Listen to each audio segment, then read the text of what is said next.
Now, when it comes to Tasha K, this story is about to take a turn that even her loudest defenders won't recover from.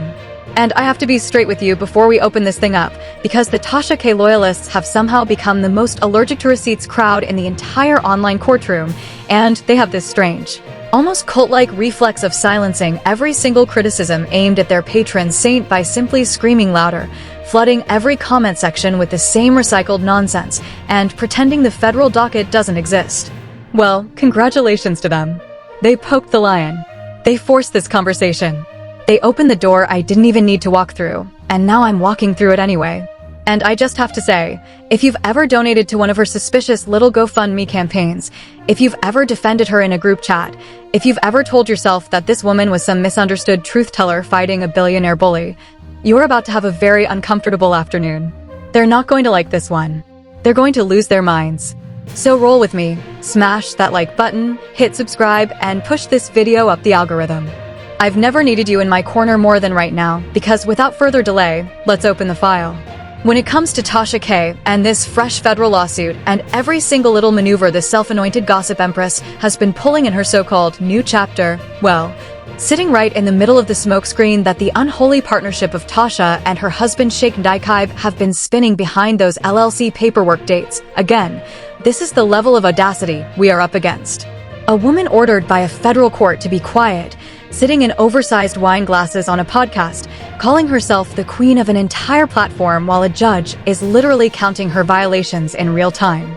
And then the same camp turns around and tries to gaslight the rest of us, acting like Cardi B is the one being unreasonable, like Cardi is the bully, like Cardi is the one rewriting reality. Well, allow me to remind you exactly what we are dealing with. This is why we need those likes. This is why we need this video pushed everywhere. But when it comes to Tasha K and everything unfolding inside this newly unsealed federal filing, and with the avalanche of cope, deflection, and outright fabrication her people are pumping into the timeline to make you believe this woman is somehow still standing on her own 2 feet, well, a huge portion of that fiction collapses the moment you look at the actual documents. Inside all of the noise they have stuffed into this story to make people swallow the idea that Tasha K is still some untouchable internet warlord, the only thing she has actually proven herself to be elite at is shapeshifting between 2 personalities, depending on which audience is watching. One of the arguments her camp keeps trotting out is Exhibit A inside the Encyclopedia of Online Delusion. It's the claim that the courts overreached, that this is all unfair, that poor Tasha is just a regular woman being crushed by a celebrity machine. And they were telling us through podcasts, through lives, through her own little radio appearances, that throughout this entire bankruptcy era, we were supposed to witness Tasha rising, Tasha pivoting, Tasha entering her grown era. We were supposed to learn that the queen had relocated her crown, that her empire had been future-proofed, and that the storm had already passed. This is the woman who told us she had outsmarted the entire system. Or that's what she told us last summer when she was bragging on the radio about $20,000 monthly payments being light work, a comment she now conveniently wants the federal judge to forget about. But that's not the point. What is the point is that with this new lawsuit, with this new round of federal scrutiny, how is that story holding up? Well, we just got the receipts at the dead center of every single evasion technique she rolled out in front of the bankruptcy court. At number 1 on this list, at the loudest, most damning piece of evidence in the entire pile, the location that Tasha K herself would have to nod along with, there is no better starting point than her own mouth on her own platforms. If you don't know what I'm referring to, good, because it means you've been spared. But for everybody else, this is the channel and the social ecosystem Tasha built her entire net worth on. The same digital kingdom she swore in federal documents had already been drained dry. Well, inside this kingdom that she dedicates more time to than most people dedicate to their families, we got to watch in real time how her own posts reacted to a federal gag-style order. Although I'm certain her team would love to nuke these clips, because right there on camera, in her own studio, with her own face filling the frame, Tasha is unmistakably one of the most active violators a contempt motion has ever caught. Given how relentlessly she returned to the exact subject the court told her to leave alone, somebody who built a career off pointing the lens at this woman, who kept the lights on by saying her name, who even named drops, alleged tea, and rumored ex-partners. On broadcasts, with her new content blasting through the very platforms she was forbidden from using like that, which again, this is content engineered for a courtroom subpoena. This is the kind of material federal contempt findings are made of. Well, I can't air the audio here, but you can see the energy in those clips, and the room reads exactly the way you'd expect when a person who promised to behave is busy doing the opposite, every viewer leaning in not because she's saying something fresh, but because they can feel her stepping on the wire. Everyone is watching her dig with such confidence, such smugness. And this wasn't to some random C-list rival. This was straight back at Cardi B, the same name attached to the order, the same name attached to the millions, the same name Tasha was paid in legal ink to never touch again. I already see the pattern. They're honestly that desperate to keep the engagement faucet open, both her and her camp. And while you might say, alright, this is one clip, we can't draw a firm conclusion, this might just be one bad moment, we don't know what else was happening off screen, I thought about that too. And you know what? It doesn't end there, because oh, do I have more. You loyalists aren't going to like this one. So don't even bother dropping those crown emojis below this video, because this wasn't a one-time slip-up. In another viral clip from a packed podcast set where she decided to crack open a fresh Cardi-flavored episode, you know, I love this. You see it right here. We can see somehow it got even louder. Even more names dropped. Even more children, husbands, cousins, and so-called play cousins yanked into the dialogue. And specifically, you can see who is egging her on. There were a couple of voices in the background. And what were the rational adults in the room doing? They were quietly sliding their chairs back as far away from the microphone as possible. Which so much for that narrative. That's another one of those storylines that the more we watch people behave when the camera is rolling and the court is taking notes, the more it gets disproven, at least in this current era of every keystroke being printable as evidence. And you know, well, based on the way that her loyalists and the same online cheerleaders who go to bat for her every week were trying to push this redemption arc as the next great underdog story, with all these forced, she's still winning. Trends being shoveled onto our timelines, pretty much screaming at us, guys, she's never been more powerful. Look how she laughs. Look how she pours wine. Look at her merch. You would have thought Tasha's revival tour would have been pulling in the Wendy Williams replacement crowd, picking up the 40-year-old gossip widows of the internet who have been desperately looking for a new daytime poison. But clearly we can see her revival isn't landing outside the bubble. And all that's happening is that the bubble is leaking. And I would say if there was any chance for the she's still queen propaganda to actually catch fire, to get any new room of viewers to not roll their eyes hearing yet another rehash of a story Cardi already won in court, well, shout out to every legal analyst on YouTube doing the unfiltered breakdowns. Those creators have been crushing this case.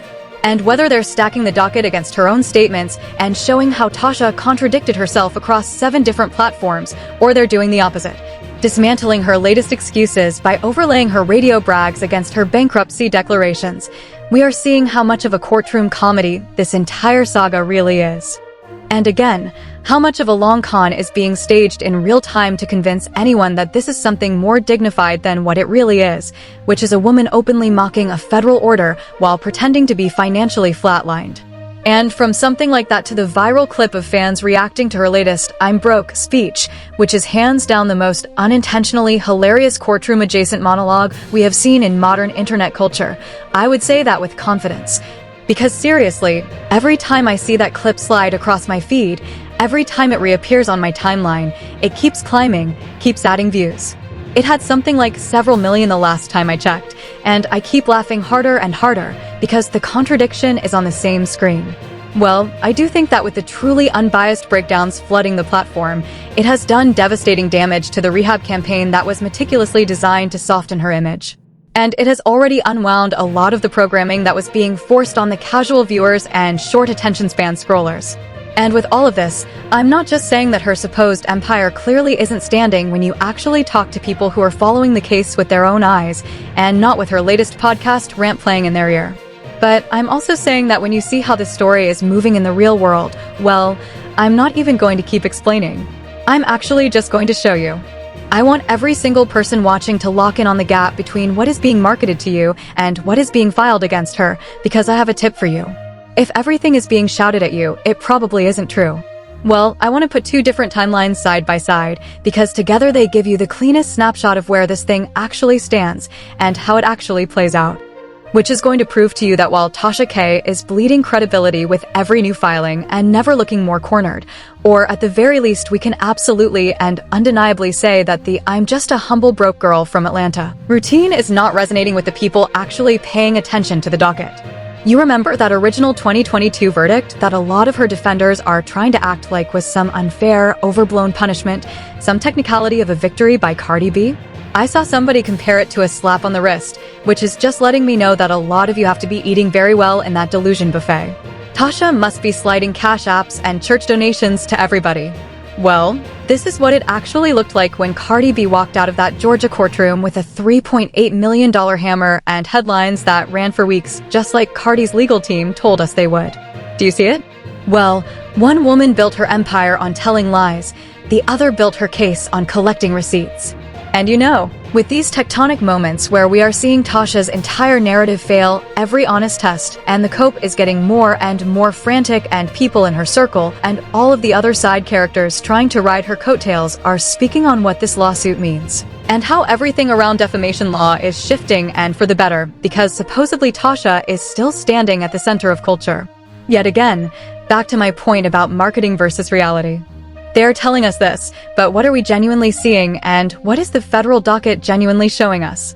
Well, the point I'm driving at is that while certain podcasters and all of Tasha's other megaphones and digital flunkies who trade their reputations for an invite, a feature, a cosign, or whatever other crumbs being adjacent to her brand brings, when Cardi B drops a verified federal filing and when an actual legal team puts genuinely airtight paperwork on the docket that shifts the conversation, gets actual lawyers talking, and tilts the culture, it just simply does it. We see people quote it. We see screenshots of it everywhere. And we see it referenced in real legal breakdowns like this. And we don't see these manufactured campaigns shoving narratives right down our throats while at the same time having the loudest gossip voices on the internet running interference for Tasha and then telling us that she's untouchable and that everything else, every contempt finding, every Rule 9011 sanction, every asset trace, is somehow a non-story. Well, again, we are not seeing any actual proof of that. I just have to say there is something so packaged, scripted, and performative about every single piece of pro-Tasha messaging right now. And I know some loyalist is going to say, well, how are you calling Tasha's defense corporate when Cardi B literally has Atlantic Records and an entire celebrity ecosystem backing her? But you're missing the point entirely. Having a major label is a platform that you have to earn through actual music, actual hits, actual touring, actual numbers. But you only get that from organic dominance. And the results of Cardi's career, her debut album going diamond, her continued chart presence, her stadium-level brand, all of that reflects why she has the legal firepower she has. The woman is box office. Don't try to be obtuse here. Just pay attention to the actual message, because when this fresh federal lawsuit dropped on May 6, 2026, the conversation was around Cardi's strategy and everything was organic. Everything was authentic and an actual extension of her legal track record, and just with all of this stuff around Tasha and how desperate it feels. While you could say we are not seeing direct evidence of fraud in the contempt era yet, I do want to push back on that the more I think about it. Because there's a blindingly obvious crack in the way every single piece of this has unfolded and with the way that people on different sides, but especially Tasha's side, are framing things together. And it's not subtle. Multiple Tasha defenders or people who have been carrying water for her or content creators who built their channels on her drama and now pledge everything to her, well, we are watching them in real time go all in on her. And if your job is to report on culture in any honest capacity, think about somebody like the gossip podcasters who supposedly call themselves neutral. They get called the top voices in the space, and they refer to themselves as objective and like to wear the label of unbiased. For these same voices to keep platforming Tasha, be part of Tasha's contempt era rollout strategy, and then pretend they're just neutral observers, well, the lady had a microphone and pretty much got a stamp of approval that she is officially part of their team. You know, the standards in this corner of the internet are so far in the gutter, and honestly, so many commentators are illiterate in all different sectors of the law. I'm not even just talking about on Tasha's side of things, that they'll sit here and discuss pretty much irrelevant tangents and not touch the screaming issue, which is that Tasha is sitting on podcasts with these voices and pretty much confirming that those voices are inside her camp. Again, if these podcasters came out and admitted I'm biased, I'm rooting for Tasha, it would be a completely different story. But for them to be marketed as objective journalism, for brands and ad networks to validate that, and for other commentators to amplify it, well, just to compare it to the sports world for a second. There's a reason why when reporters and athletes or analysts and front office staff are seen getting too cozy with each other, it's an immediate breach of journalistic integrity. It's an immediate conflict of interest. And I know these gossip podcasters run their own platforms, but there are still consequences for it. Even the fact that almost nobody is having this conversation in the open and any meaningful exchange in terms of the gatekeepers or the people on Tasha's side are still trying to act like Cardi's camp is the dishonest one, or that we are the ones clearly compromised. It's genuinely unhinged because if a major journalist ever took a photo with a defendant in a federal fraud case while holding up that defendant's merchandise, they would lose every credential they own. It's just stunning how different the standards are. And I honestly say all of that to say, and really want to underline it, because understand how manufactured this entire defense is. The lawsuit isn't the thing exposing Tasha to the way it is, but it's all of the smoke around it from these deranged enablers that Tasha has gathered to pretty much act as her super team of human shields posing as commentators. And these moments we are watching of Tasha tangled up in her own statements is what is showing us the reality. This moment is capturing in its full capacity. While they're going to keep telling us the case is dead and Tasha is rebuilding and the people have chosen a new gossip queen, well, if her own bankruptcy paperwork looks like this and her own husband's company looks like this, and for the side characters of the internet who tried to parade around all year and create this almost weepy story of how online media felt so empty without Tasha because of the Cardi B legal beef ever since Cardi changed everything and put Tasha out of rotation and forced her into a court-monitored hiding, well, we should all feel bad, and once Tasha would return, everything would magically reset. So watch Tasha out now when she has dozens of new violations stacked against her, and this is what they are doing in the streets. This is what they are doing when her name comes up in legal circles. And we have seen other fresh federal filings from other plaintiffs in comparison to this one that have moved through courts in real time, just like we are watching with this newly unsealed complaint against her and Yelen Entertainment right here. Well, somebody is lying, and they have a lot of explaining to do because you know when it comes to how unbearable Tasha's loyalists are getting and why they are doubling down like this, I think what we are seeing inside her financial records is the reason why. And what I mean by that is that I think the worst thing that happened with this entire bankruptcy strategy, and I think this is going to end up being my take on the whole arc and how it's going to play out for a long stretch from here on out, is that for Tasha, she crafted a story that is not as ridiculous or instantly disprovable as a flat-out denial. So right now, compared to where she was at after the original verdict in 2022, the loyalists don't have to retreat into full silence or just hide in a corner because they know they can't compete with anything. But at the same time, the bankruptcy narrative is so threadbare, so undersupported, or at the same time, its power comes from the delusional, grifting energy that Tasha is pumping into every podcast appearance, every IG live, every radio interview, that it requires fans, and it's pushing fans to be more delusional than ever. If you are loyal to Tasha, and if you want this woman to be the truth teller of the internet, you're going to convince yourself that this bankruptcy plan that is honestly just a survival raft is somehow a victory lap. And then you're trying to act like this filing is having the same effect on internet culture that the original $3.8 million verdict that Cardi B started and achieved with her own legal team, and from that federal trial ended up amounting to altogether. Which again, it's nowhere close. Stop trying to do that. And that's the thing I think a lot of people did not realize, but everyone needs to be aware of going forward because they are lying to us, and they are trying to play right in our faces. But the goal so clearly with Tasha and everything she is doing right now from the top down, from her own mouth to all of the other enablers to the diehards, it's to try and construct this sort of psychological experiment where everybody is going to be convinced once again, just like they were for years and years, pretty much from her viral expose era onward, that she was more credible than she ever was and ever will be. And they're going to try to gaslight as many viewers as possible into swallowing those same recycled talking points that got her to the position she briefly held during her peak gossip era. And people like her podcast loyalists need to push this hard, because if those voices were not running cover, briefing all the other deflectors and the rest of them were not deploying whatever other excuses and tears they recycled time and time again to try and protect her, well, these clips and these contempt findings would be the entire conversation around Tasha K right now. And these violations and these moments of just watching how the spin is engineered, it would be in everyone's face, and that's just it. That's the problem. That's the play. Remember it. Lock it in. Write it down. And you will only see it proven more and more accurate as the docket fills up, because the Tasha narrative is a lie. It's a smokescreen. It's a con. It's here to deceive you. And that's why we are at the point we are at right now. Everyone needs to look at this and document it and make sure they don't forget it because it's only going to become more important, especially going into this next wave of filings. Get ready.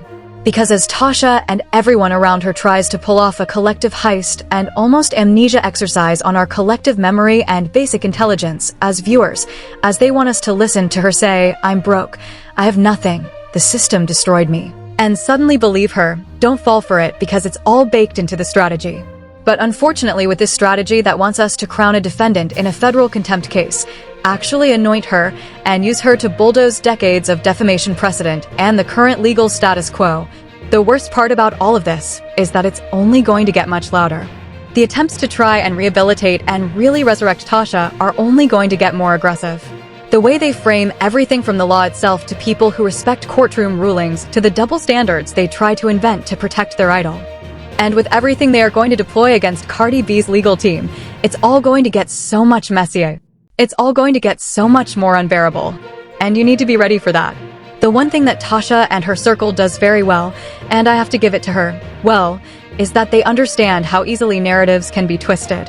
And I think that's exactly why the lawsuit and everything in that original trial really just dismantled her.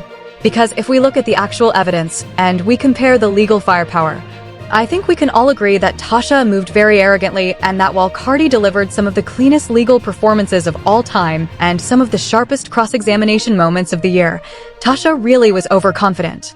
She was cocky. She thought that a half-baked defense built on memes and bravado was going to beat a case prepared by professionals who actually understood Georgia defamation law. And she was shocked when it didn't work. Why is that? Because Tasha had been winning the internet for years before that trial. I think the turning point off her rise was when she figured out the algorithm rewarded outrage. And I know while people will try to defend that, and even now thinking back to her viral come-up and the era of her early bombshells, it's looked back on in a much more flattering light than when it was actually happening because of how aggressively reckless her later content became. I kind of think that's an effect with a lot of audience bait creators and media. I think you could say that with multiple different lanes, whether it's like the mediocre tabloid empires from the 2010s, the Burn the Truth podcasts of the early 2020s, or even like certain influencer rises, for example. You just see the bar get lower and lower, and then you go back to something older like her original era back then and think you treated it too harshly. Although for the standard at the time, it also was reckless. Well, I say all of that to say this comeback for Tasha, it isn't about the truth. It isn't about winning people back over with accuracy. It's about producing content that's just provocative enough, and that taps back on that level of bottom-of-the-barrel curiosity, where people that have low standards, and that resent Cardi or resent the state of women in hip-hop like it. But then you can gaslight more people into supporting it, becoming consumers, and becoming defenders. And again, the psychological play that Tasha is going to try to run is ultimately going to do more for her than the receipts ever would. This is why podcasters platforming her are more important to her strategy than ever. And this is why Tasha is treating them as such, and that's because she knows her survival relies on it. And so when you just see the way internet culture is moving, how strange this is all getting, but how this is going to be the standard, this is what we are going to have to deal with. And this is what we are only going to see more and more of. And honestly, I will say I think the only time this is ever going to end is when an actual federal judgment turns into a wage garnishment that nobody can run from. Otherwise, I think Tasha is going to keep running with the Saturday morning cartoon villain playbook to try and save her empire. Well, I know for some people they may not want to hear this, and I don't think we've ever seen anything quite like this, because of how unique the dynamic of celebrity versus blogger really is, and just the way internet culture moves as a whole right now. But despite the original verdict being handed down years ago with everything we are seeing with the narratives, the effort, the campaign, the messaging, and just the ability to try and force people to feel sympathy for a contempt violator like Tasha, the Cardi B and Tasha K legal war is honestly just beginning because for Tasha, she isn't just letting the court process play out and letting the receipts speak for themselves and even just paying her installments like a normal defendant would. But she has to go too far. She has to rig the appearance. She has to bury the assets. She has to fabricate the storyline.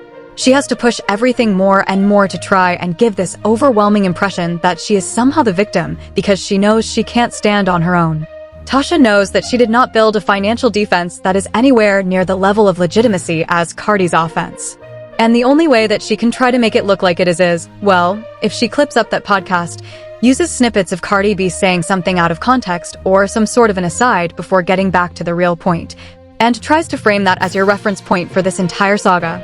It's all a game. It's all lies, and it's all theater. And from here on out, everybody needs to be aware of it. It is more important than ever. And with all of this, what everyone needs to understand, the cope and the mediocrity is coming.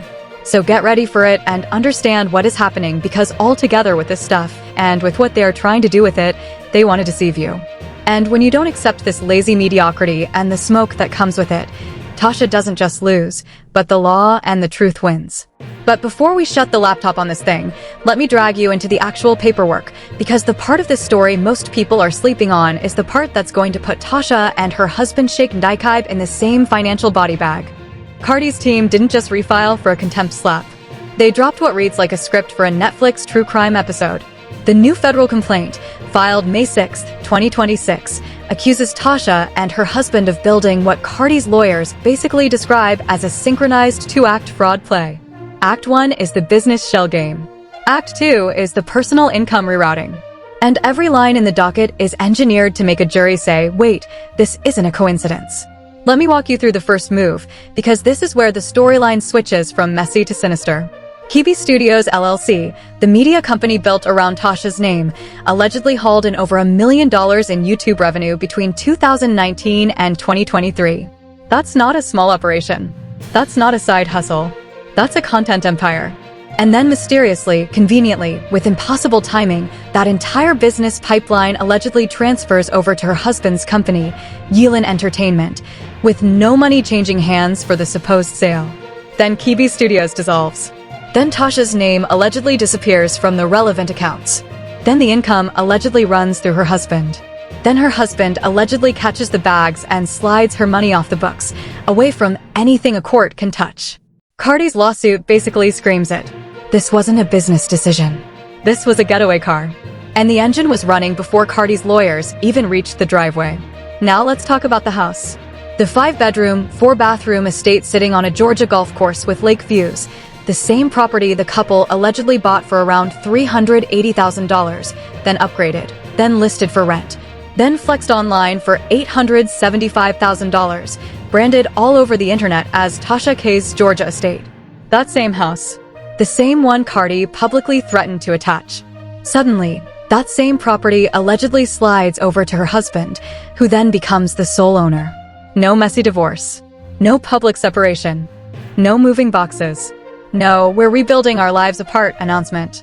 Just a quiet, suspicious transfer right when Cardi's legal team was circling like a shark that smelled blood in the water. Cardi's team saw the timing. They felt the pattern. They started stacking the receipts. And now Cardi B isn't just suing Tasha anymore. She is dragging the husband into the fire, accusing this couple of running 2 coordinated maneuvers designed to keep the real money out of reach. Move number 1, the shell game. Take Keebi's $1 million revenue pipeline and pour it into Yelen Entertainment for $0. Dissolve Keebi and leave Cardi staring at an empty bank account.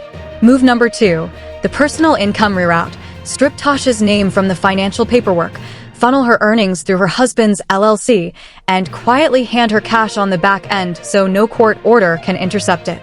If Cardi proves even a fraction of this in front of a judge, Tasha and her husband walk out of that courthouse with matching judgments, both legally chained to the same debt, probably for the rest of the decade.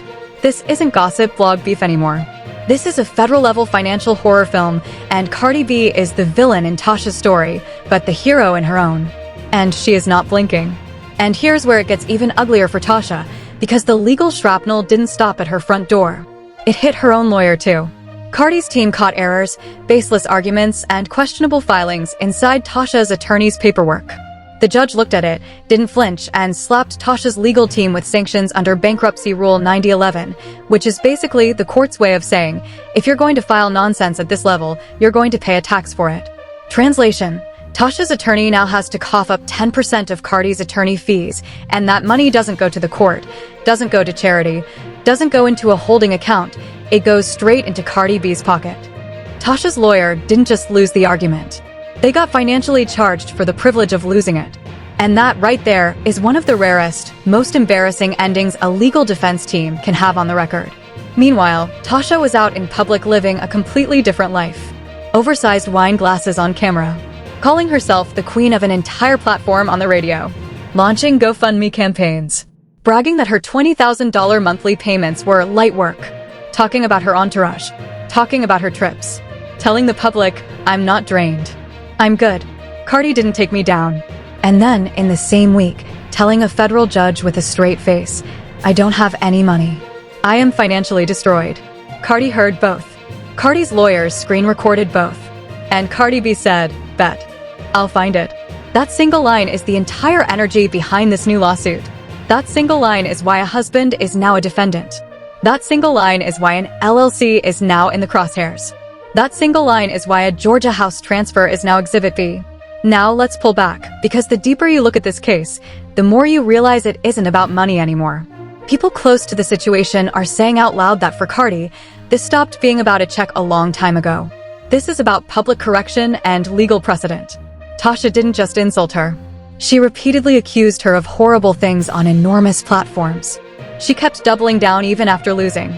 She violated the court's order, by official count, more than 25 separate times across YouTube, Twitter, Instagram, TikTok, Facebook, Threads, and radio. She turned Cardi B's name into long-term content, into merchandise, into an engagement engine, into a personal brand subsidy. Cardi's alleged mindset now is simple. If you made millions by lying about my name, I'm going to take millions out of yours, and I'm going to take a decade to do it if I have to. She is using time as a weapon. She is using paperwork as a weapon. She is using federal procedure as a weapon. She is not relying on tweets, and she is not relying on diss tracks. And with every new filing, she isn't just tightening the rope around Tasha.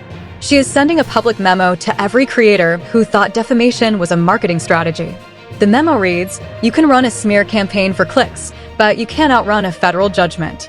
Not in 2026. Not when receipts live forever." And here's the nightmare ending nobody in Tasha's corner is mentally prepared for. If Cardi's attorneys, who already have one of the most terrifying win records in entertainment law, convince this court that Yelen Entertainment is just Keebi Studios wearing a new wig, that the husband actively participated in a deliberate and calculated scheme to reroute assets out of Cardi's reach, and that the house transfers and business dissolutions were timed and structured specifically to dodge debts, then Tasha and her husband could walk out of that courtroom with separate judgments, joint exposure, and Cardi be legally entitled to chase their income, their properties, and every future business move they make for years to come. Forget being blocked on social media. They could be financially shadow banned from generational wealth while Cardi quietly collects the receipts. And the worst part of all of this? Most of this entire mess only exploded into the scale after Tasha already lost the first trial. She didn't get destroyed by one verdict. She got destroyed by her refusal to shut up after that verdict. She got destroyed by her ego. She got destroyed by mistaking her platform for a shield. She got destroyed by treating a federal court like an audience that could be entertained out of its ruling. And now, every single one of those decisions is sitting in front of a judge with a pen. So now with all that said, let me know what is your take on what is happening here. This is just such a stunning situation. And I genuinely love watching how Tasha is just collapsing in real time, having every single one of her flexes used against her as evidence in a federal docket, exactly the way Cardi's team wanted us to see it. And well, if you're excited to see where all of this is heading from here, just be sure to leave a like, subscribe, and push this video up the algorithm. You're amazing, and it helps me out more than I can possibly say. I cannot thank you enough for the support, especially right now. Something very strange is happening both from the direction of Tasha and what her legal team is strategizing inside the bankruptcy court, but on the PR side as well with the podcast circuit and other enablers. It is getting very weird the way the rhetoric is moving. But we'll leave that there for now. I'm sure we're going to have to revisit it. But in the meantime, if you want to see how the possibility of a brand new round of Cardi B legal filings is only becoming more inevitable, and listen, I'm just going to tell you right here, this next wave is coming. It's just a matter of finding more puzzle pieces to it, and what we really can conclude from it just in terms of how this is all going to shape up, and how it's going to end the ridiculous parade we are watching from all of these enablers right now here. Well, you are not going to want to miss this one because there is going to be a lot of payoff to this very soon. So, be sure to click on the suggested video on your screen right now, lock in, and let's keep peeling this onion until there is nothing left of the smoke. Because the truth, like Cardi's legal team, doesn't blink. And neither do we. Stay locked in, stay sharp, keep your eyes on the docket, and remember that the next ruling is always closer than the loyalists want you to believe. The receipts are loaded, the timeline is documented, and the next chapter is already being written behind the scenes. We will see you in the next breakdown. Until then, stay loud, stay informed, keep studying every actual filing, and never let a fraud family enterprise gaslight you out of your own senses. Cardi B watches. So do we.